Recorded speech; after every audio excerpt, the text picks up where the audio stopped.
La mia famiglia è stata molto fortunata ad avere un fondatore del quale con orgoglio io porto il nome, che era mio nonno, si chiamava Alfredo Marchiola esattamente come me.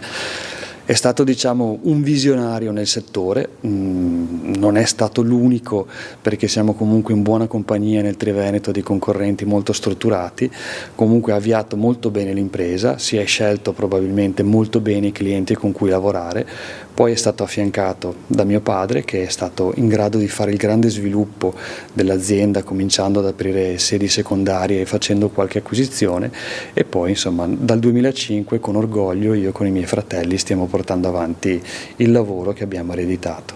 Qui concentreremo l'attività che in questo momento è svolta a Mestrino, a Villorba e a Portogruaro.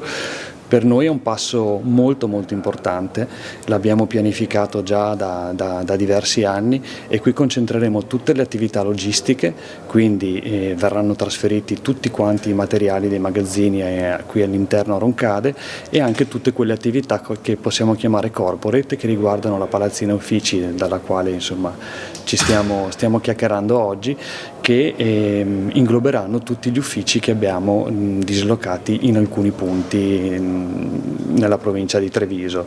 Quindi ci sarà la direzione, l'ufficio marketing, l'ufficio personale, l'amministrazione, insomma tutte quelle attività che sono di servizio al funzionamento dell'azienda. La Treviso Mare è sicuramente una direttrice strategica e noi abbiamo una distribuzione di materiali elettrici, la facciamo da Trento a Trieste, quindi siamo in un punto, diciamo, circa alla metà del Triveneto.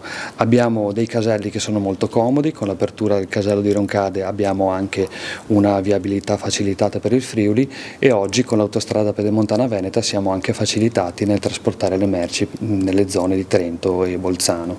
Quindi strategicamente, logisticamente abbiamo individuato questo punto come strategico. Io non credo ci sia una strategia dietro a questo, penso che siano delle coincidenze, però sicuramente insomma avere anche noi, per carità, ci siamo spostati, quindi non è che siamo cresciuti all'interno della provincia di Treviso, ma ci siamo spostati nel comune di Roncade.